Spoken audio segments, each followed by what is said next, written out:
My name is Lena Hayes.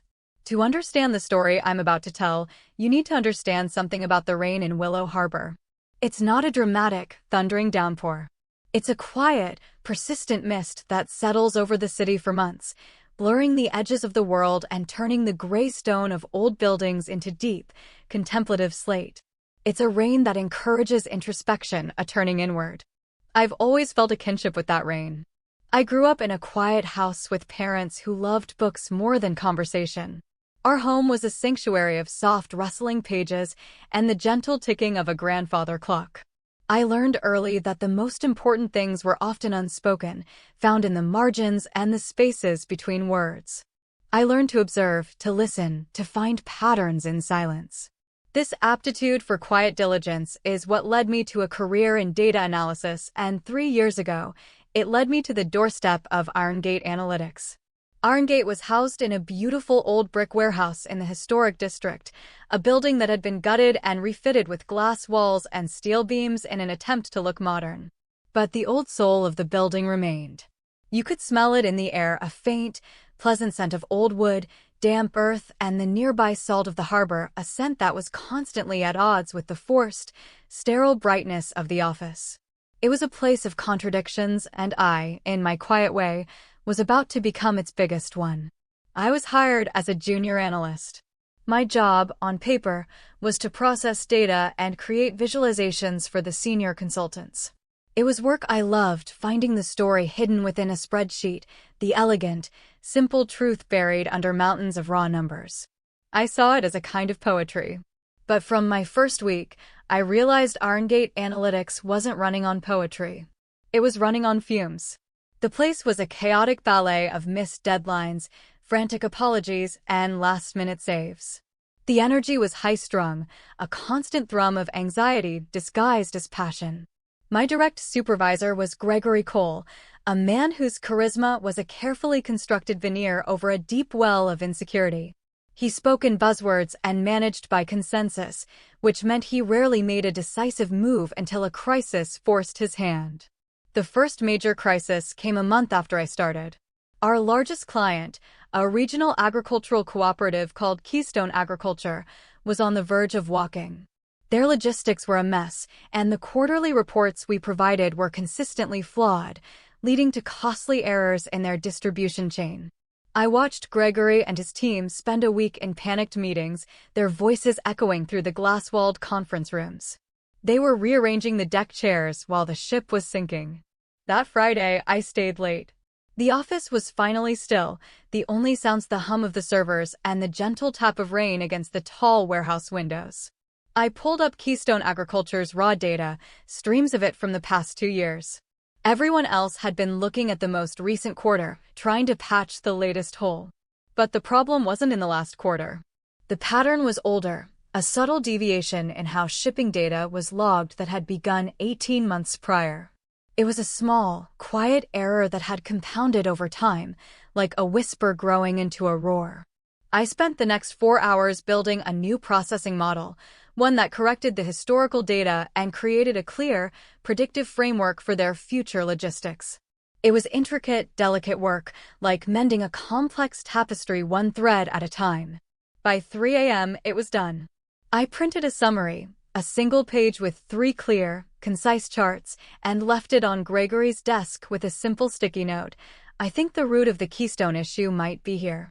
On Monday morning, Gregory presented my solution to Keystone Agriculture as his own brilliant discovery. He didn't just use my charts. He recited my analysis, my logic, my very words, as if they had sprung fully formed from his own mind. The client was ecstatic. The contract, worth a significant portion of our annual revenue, was saved. Gregory received a handsome bonus and a glowing commendation from the partners. I received a brief, "Good work, team," in a company-wide email. And so the pattern was set. I became Irongate's silent ghost in the machine, the quiet engine humming away in a corner while others drove the car and accepted the applause. When a software integration failed spectacularly hours before a major client pitch, I spent all night on the phone with a developer in a different time zone, patiently walking them through our system's architecture until we found a workaround. Nora, the project lead, presented the seamless result the next day, earning the title of Miracle Worker. When a new hire named Ryan completely misunderstood a client's needs and built a 6-week project on a false premise, I didn't point out his mistake in front of everyone. I quietly took him aside, showed him where the misinterpretation had occurred, and helped him rebuild the framework over a weekend, saving him from humiliation and the company from embarrassment. He later told Gregory the success was due to his own agile pivot. I never demanded credit. It wasn't in my nature. I believed, perhaps naively, that the work was its own reward. The elegance of a solved problem, the quiet satisfaction of bringing order to chaos, that was my compensation. I thought being essential was the same as being valued. I thought my reliability was a shield. It never occurred to me that to others, it looked like a target. The resentment began as a low murmur, like the hum of the servers, barely audible but always present. It started with Nora. She was a woman who thrived on social currency, on being the hub of office chatter and after-work drinks. My focus, my quiet dedication, seemed to offend her on a personal level. "Lena, you're so serious all the time," she'd say with a tight smile, as I ate my homemade lunch at my desk, trying to get ahead on a report. "You should come out with us. Live a little." I would offer a polite smile and a non-committal, "Maybe next time." I wasn't antisocial. I was just an introvert.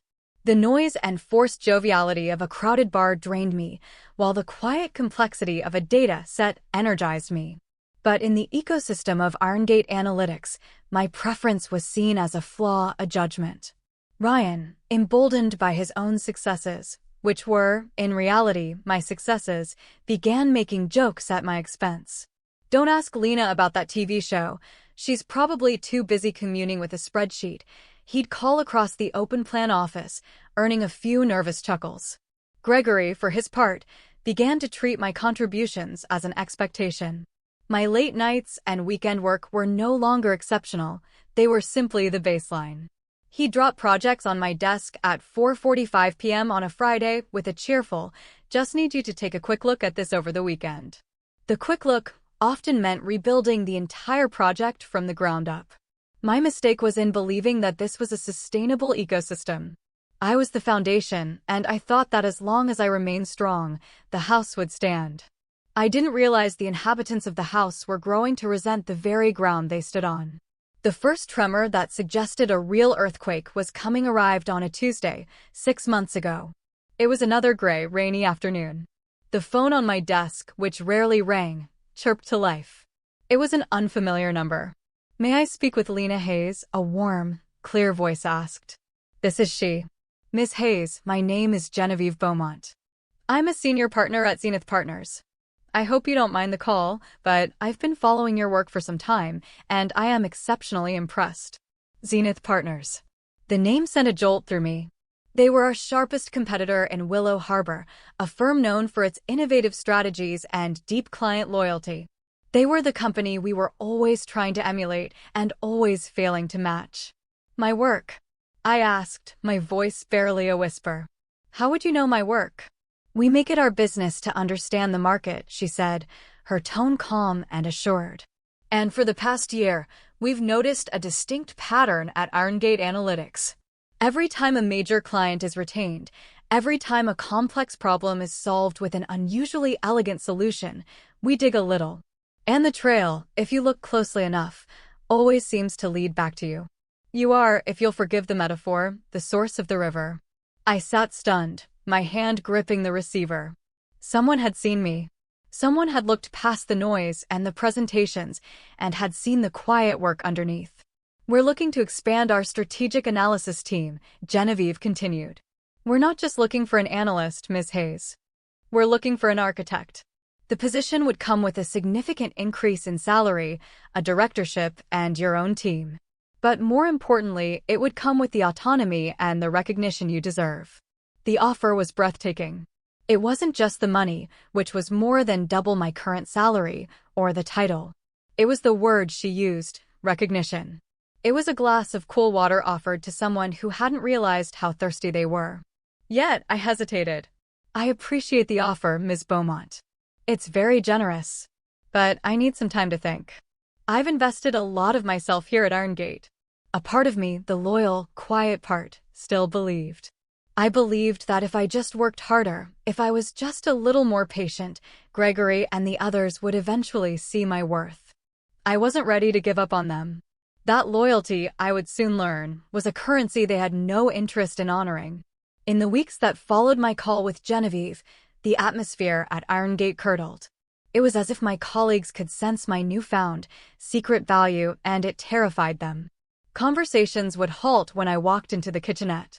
Nora started forgetting to include me on email chains for projects I was leading. Ryan began openly questioning my methods in team meetings, framing my thoroughness as inefficiency. The breaking point came during a performance review with Gregory. He sat across from me in his glass-walled office, the rain streaking down the window behind him. He didn't look at me. Instead, he consulted a yellow legal pad covered in his anxious scrawl. "Lena," he began, clearing his throat. "We need to talk about your integration with the team culture." "My integration?" "Yes. There's a feeling, a consensus among the team, that you're not a team player. That you're siloed. You don't engage, you don't participate in team building." He finally looked at me, his eyes pleading for me to make this easy for him. "Some people feel your silence is, well, that it's judgmental. That you think you're better than them." The injustice of it was a physical blow.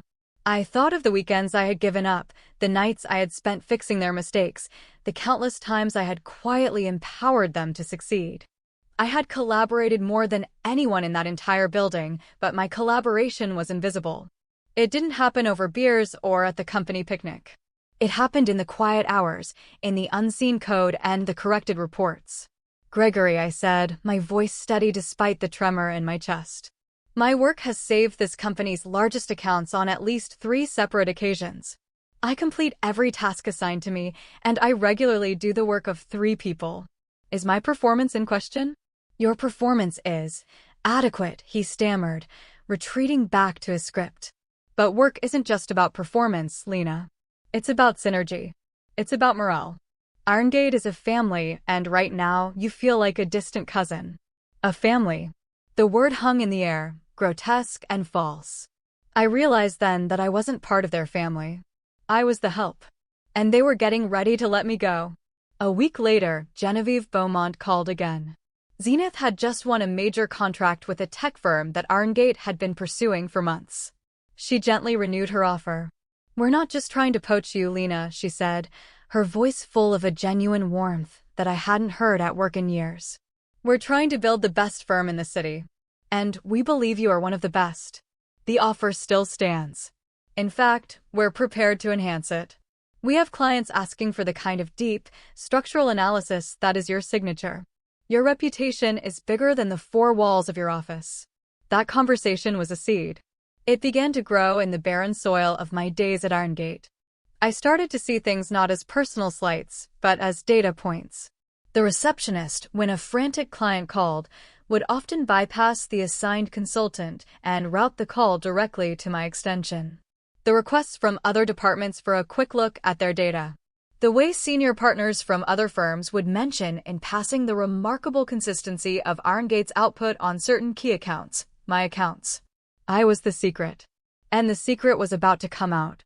The meeting was scheduled for a Thursday afternoon in the Beacon Room, the largest conference room, the one with the best view of the harbor. The email from Gregory was vague, mandatory all-hands team alignment session. I walked in expecting another tedious presentation on corporate values. Instead, I saw a scene from a nightmare. The entire department, 23 people, were seated in a large circle. In the center was a single empty chair. My chair. Gregory and Nora stood at the front, their expressions a bizarre mix of grim determination and nervous energy. A small, lacquered box sat on the table beside them. "Lena, thank you for coming." "Please have a seat," Gregory said, his voice straining to sound benevolent. As I sat down, the silence in the room was absolute, thick and heavy. Every pair of eyes was on me. This wasn't a meeting. It was an intervention. Or an ambush. Nora stepped forward and picked up the lacquered box. "Over the past few weeks," she began, her voice resonating with rehearsed sincerity, We've all taken some time to reflect on our team dynamics and identify areas for collective improvement. We've used an anonymous feedback model to gather specific, actionable observations about behaviors that are impacting our collaborative environment. She opened the box. It was filled with small, white note cards. We're going to share these with you now, Lena. Not as a criticism, but as a gift. A gift of awareness to help you better align with the Irongate family. My heart, which had been pounding, suddenly grew still and cold. A profound, icy clarity washed over me. This wasn't about helping me. This was about breaking me. This was the final, coordinated effort to either force me to conform or force me to quit. Nora picked up the first card and read it aloud. Observation 1. Consistently eats lunch alone at her desk. This creates a perception of being unapproachable and disinterested in her colleagues. Gregory picked up the next. Observation 2. Finishes complex projects well ahead of schedule. This can make other team members feel inadequate and rushed. On and on it went, for what felt like an eternity. They passed the box around the circle. Each person, from Ryan to the quiet woman in accounting whom I'd helped untangle a payroll error just last week, drew a card and read it aloud. She rarely joins in on casual conversations, making the office feel less friendly. When she points out a flaw in a plan, she doesn't soften the language, which can feel abrasive. Her focus is so intense it can be intimidating to interrupt her. She never asks for help, which makes her seem arrogant. She keeps her own detailed notes on clients, which suggests she doesn't trust the company's central filing system. With each card, a piece of me didn't break, but rather hardened. It was like watching a blurry photograph slowly come into sharp focus. These weren't criticisms of my work, they were criticisms of my nature. They were punishing me for the very qualities that made me so effective. My focus, my efficiency, my independence, my thoroughness. The list of my supposed flaws was, in fact, the blueprint of my strengths. I sat there, my posture straight, my hands folded in my lap, and I listened. I looked at each person as they spoke, my expression calm, neutral. I didn't cry. I didn't argue. I didn't defend myself. I just absorbed it all, letting the truth of the situation settle into my bones. They didn't want to fix me. They wanted to erase me. After nearly 2 hours, the last card was read. The box was empty. The room was silent again, the air thick with expectation. They were all looking at me, waiting for the breakdown, the apology, the resignation. I took a slow, deep breath. Then I stood up, smoothing the fabric of my simple gray dress. I looked at Gregory, at Nora, at the circle of faces that had been my professional world for 3 years. "Thank you," I said, my voice quiet but clear as a bell. "Thank you for the clarity." Then, before any of them could react, I pulled my phone from my purse. My fingers were steady as I found Genevieve Beaumont's number in my recent calls and pressed it. I put the phone to my ear, my gaze never leaving Gregory's face. The entire room held its breath. "Genevieve," I said into the phone, the sound of my own voice amplified by the cavernous silence. "It's Lena Hayes. I've been thinking about your offer, and I would be delighted to accept." A collective gasp went through the room. Nora's mouth fell open. Ryan looked like he'd been struck. Gregory's face went from confusion to panic to a pale, slack-jawed horror. "Yes, the directorship sounds wonderful," I continued, my eyes still locked on Gregory. "And the compensation package is more than fair. When would you like me to start? Monday? Monday is perfect." I paused, listening to Genevieve on the other end, but my attention was entirely on the crumbling facades in front of me. "Yes, I understand. Bringing my client insights with me would be a priority. I believe that can be arranged." "Thank you, Genevieve. I'm very much looking forward to it." I ended the call and slipped my phone back into my purse. The silence that followed was different now. It was a shattered, terrified silence. "Well," I said, picking up my small notebook from the chair. "As you've also helpfully pointed out, I'm clearly not a good fit for the Irongate family. I appreciate you making my decisions so straightforward." Gregory finally found his voice, a strangled, desperate sound. "Lena, wait. Let's not be hasty. This was a team-building exercise. A communication tool." "A communication tool?" I turned at the door to face them one last time. My voice wasn't angry. It was filled with a sad, final kind of peace. You know what's interesting? In 3 years, none of you ever asked me why I work the way I do. You never asked why I stayed late to protect your projects. You never asked why I ate at my desk, which was often the only quiet hour I had to do the deep focus work that saved you from yourselves. You just decided my methods were wrong because they weren't your methods. I looked directly at Nora. You wanted me to live a little. But what you meant was you wanted me to be less effective so you could feel more comfortable. Then I looked at Gregory. You wanted a family. But what you really wanted was blind loyalty from someone you never intended to treat with respect. You have a room full of people who are excellent at talking about work.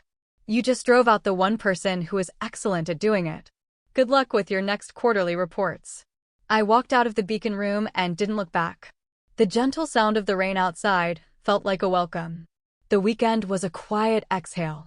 On Monday morning, I walked into the Zenith Partners offices. The space was the antithesis of Irongate, open, airy, and filled with natural light. The design was minimalist but warm, with living walls of green moss and lightwood floors. The air hummed not with anxiety, but with a calm, focused energy. Genevieve Beaumont met me in the lobby.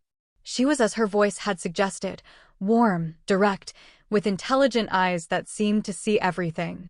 Lena, she said with a genuine smile, shaking my hand firmly. Welcome. I want to be very clear about why you're here. We didn't hire you to change. We hired you to be precisely who you are. We value deep thought. We value quiet competence. We believe that the best work is born from focus, not from noise. She led me to a corner office on the top floor. Through a floor-to-ceiling window, I could see the entire expanse of the harbor, the bridges arching gracefully over the water, the city of Willow Harbor laid out before me like a map. Your team of 3 analysts starts next week, she said. They've been chosen for their skill and their ability to work independently. They're here to support your vision, not to distract you from it. She then handed me a thin portfolio.